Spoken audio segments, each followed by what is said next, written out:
Yo, what's happening everybody? King GBL here and welcome back to our brand new Go Battle League video. Today I'm going to be showcasing a sweaty team here. We're getting into the sweaty ranks a little bit here. I think I'm up to about rank 12 in Go Battle League currently. I've played all my battles and I've been using a ton of fun and spicy Pokemon. I was using Gothitelle like I said yesterday. We're starting to enter the sweatier part of the season and this is going to be a really good team which will climb quite a lot for you guys. Just a quick overview on Noctowl and Lanturn and why it's so broken together. Of course, Lanturn counters all of the flyers, and Noctowl is extremely broken to the point where it can actually win matches against Galarian Stunfisk, which should be one of its biggest counters. So they handle each other's weaknesses very well, and because these Pokemon are so outstanding, they're able to do extremely well against matchups that they have no right to do well against. A lot of people were expecting these Pokemon to get nerfed, myself included, but that did not happen, so strap yourselves in. It's 3 months more of Lanturn and Noctowl. In this team we're running Frostlass because in case we do get a really bad lead, we do want the second answer in the back for any potential flyers. And of course Frostlass is really good against Medicham, Trevenants, and a lot of all our meta Pokemon. Frostlass is one of the best anti-meta Pokemon out there. I showcased a lot of Ninetales in the back with Frostlass yesterday. You could run either of those technically. You could run Walrein if you wanted to double down on the ground coverage. But then of course you would be a little bit softer to Medicham. So that's why I personally prefer Frostlass. Guys, really quickly before we get into the battles here, thank you everybody for all the subs on the channel. We're up to, I think about 850. So thank you everybody who's been showing insane support on these videos, man. I really do appreciate it. I started this channel 5 or 6 weeks ago, and I was not expecting this level of success already. So big shout out to everybody. Thank you very much for subbing, liking, commenting, and everything you guys do for these videos. With all that being said, guys, let's hop into the battles. So as you know, I have been running some spicy stuff, and I'm like, Shadow Mewtwo. I had this idea cross my mind. I look at the IVs on the thing, it's not great. It powers up to 1497. Should I pull the trigger on this? Let me know, guys. 120k for the move. It is rough. All my rare candies will just be gone. But I was definitely tempted to run that. But anyway, guys, hopping into the next battle, we do manage to win the first one.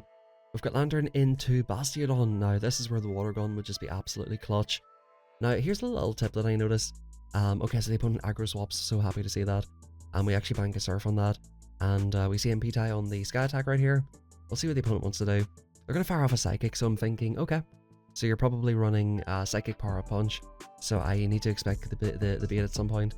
Or if they throw quickly. I think I let this next one go, knowing that I can just about survive a Power Up Punch. This is neutral damage with the half normal typing. We'll get off a nice Shadow Ball on this, which is beautiful. Which it's not going to do a lot. Look at this, boom. It does like 20% health on the thing. And we've got a decent amount of energy here, so this is perfect. Not too sure why the Bastiodon swapped out there. With Spark, this is not a comfortable matchup. So we're going to shield this up. A Stone Age would do a decent amount of damage. And my Frost Boy does not want to see Big Basti in the back. So we're going to do this. We're actually at a shield advantage here. If the opponent no-shielded their Medicham and just tried to get off raw damage, came in with the farm down, that would have been a far better play here, because as you're about to witness here, we can actually just over-farm a wee bit more as well, maybe. Or do I just throw it? Yeah, so farm up a little bit, expecting a catch, and we farm up to almost back-to-back Thunderbolts. We're going to fire off this big Thunderbolt against the Azu, and just swap straight out. I think we've got a Surf banked right there as well. So at this point, I can tank any move off Azumarill, maybe except for Hydro Pump, but the Play Rough does an okay amount of damage here. And we're just going to build up a little bit extra anyway. We might actually be able to just put this all on Frostlass right here. It is a hard-hitting Pokemon, and yes, we do. We just about get off the Shadow Ball right here, and that is a GG. So Bastiodon is your biggest enemy if you're running this team, and that's why a strong consideration would be to run Water Gun. But then again, if you run Water Gun, Lanturn is your biggest nightmare, so it's kind of like a rock and a hard place. You can go for faster charge moves, or you can go for the fast move pressure. It is really up to yourself. Either way, except for Bastiodon, Lanturn does very well against pretty much all of the other steel types. So in this match, we get a really nice lead. The Empoleon finally swaps out. We resist all of their charge moves, and this Trevenant's going to have a rough time here. I actually like to go for this like little nice undercharge, which allows me to get a nice farm down. But the opponent actually shields it, and I'm like, okay, Trevenant, okay. You know, I'm about this, you know, Shadow Ball, tasty. Can I have another, please? The opponent doesn't reach it, unfortunately. We've got a shield advantage, and in comes, I just usually throw after one here because I'm not sure if it's Charizard or Talonflame. I need to get into the habit of just throwing two no matter what. But yeah, we're going ahead and throw the second one here, which will do a decent amount of damage.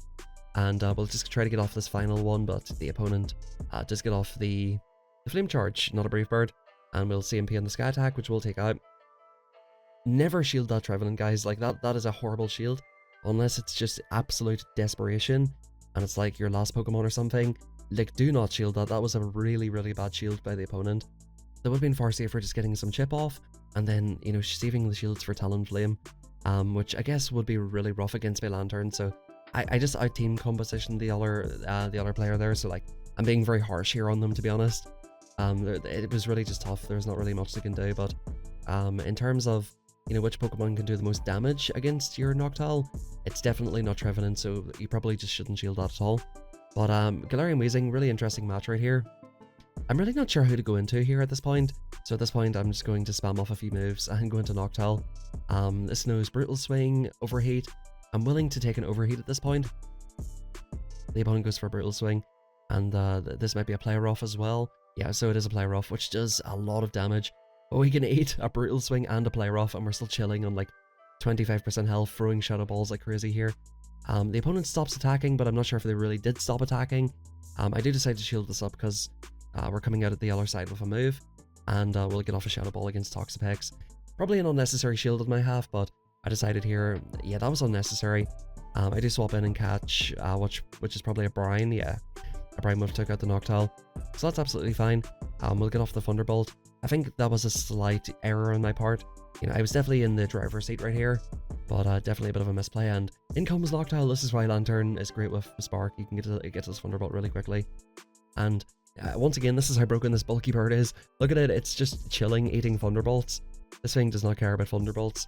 I'm like, okay, whatever, just take me out.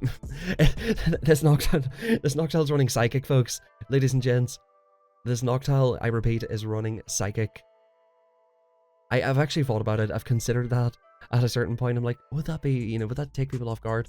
You know, if you do happen to get like a poison type, or like you're already doing super effective with Sky Attack against the fighters, but you know, that's such a funny moveset right there. Yeah, it's definitely an interesting one. I guess like in the mirror match, is that better? Like maybe not. But we've got Lanturn and Lanturn. I like to shield up the first one, and I seen that they had they actually went over 7, so I actually anticipated that they had Thunder, and I overfarm a little bit too much here, which is stupid, and they beat me with a Surf, so I'm like, oh my goodness, I'm making an absolute pig's ear out of this matchup. And we do take it out, the opponent takes a shield advantage, and in comes Excadrill, which does no Drill Run, which would just, you know, run through my Lanturn here. So I'm trying to catch the Drill Run on the Noctowl, and the opponent's just charging up a ton of energy. Now, I'm kind of happy with this. I was able to see him P-tie it, and it's an Aerial Ace. So I'm really, really happy to see Aerial Ace. It's most likely Aerial Ace and Drill Run. They bank their move and go into Skarmory, and I think this is a winning matchup for Skarmory, but it's not super comfortable. Obviously with the Steel typing, they resist the Sky Attacks and Wing Attacks. So at this point, I'm like, yeah, that's fine. We'll send in our boy. We can send in either of these boyos here, but we're going to send in Lanturn and try and clean this up here. I probably should go in, actually coming to think of it, I should probably come in with Frostlass right here to try and clean this up. I'm just getting as much energy as I possibly can here as well, because they do have their own Lanturn in the back. So it would be, oh sorry, no, it's Excadrill, never mind. I was thinking a little bit differently here. Yeah, they throw off a Drill Run, so they're not completely dry on energy, but I know they don't have like any amazing moves, which can one-shot me, so feeling pretty comfortable at this point. An Avalanche might have taken out at that point, but I decided just to bank on the Shadow Ball, not mess around and not play any games, just get it out of there and GG's to the opponent. So there you go. Do not run Thunder. So guys, what have we learned today? Don't run Thunder on your Lanturn. Don't run Charge Beam on your Lanturn. Don't run Psychic on your Noctowl. Probably don't use Shadow Mewtwo. We're learning a lot here today, folks. I hope you're enjoying this little like learning session we're having here, watching these Go Battle League videos. But once again, we get an Empoleon lead. It's so funny that I see Empoleon. Was that twice in the same set? This happens to me a lot. Like, I'll switch out my team and I'll see the same Pokemon in the same set that I haven't seen in like literally months. Twice in the same set. It's so weird, but the opponent's got there might be just triple weak to Lanturn here. So at this point, I'm like, you know what, I'll just keep my Lanturn. I'll switch into my Frostlass. These are not going to do any damage anyway. They actually throw the Aerial Ace. I don't know why they're throwing Aerial Ace against Lanturn anyway. There's no way that's just a one-move thing, right? So back in comes the Empoleon, and we'll just go on ahead and clap it up with a little bit of Shadow Ball here, but the opponent might be going for the farm down, but they cannot. Honestly, I could have shielded there. That would have been fine, but at that stage, yeah, I was happy enough. And in comes Altaria, so we're just going to go for Thunderbolt here with built up to almost 2. we'll basically have almost a Thunderbolt in the back end for the Empoleon. The Altaria can throw basically anything they want here. Big bulky Noctowl does not care. And we're just going to basically farm up to the back-to-back Sky Attack here. The opponent's in a rough spot here. If they shield us up, I'm more or less getting to another one straight away. So they don't really have an out right here. It's just kind of a rock and a hard place. And can we even get off the Sky Attack? We can. Like, the opponent's just taking mad abuse right here.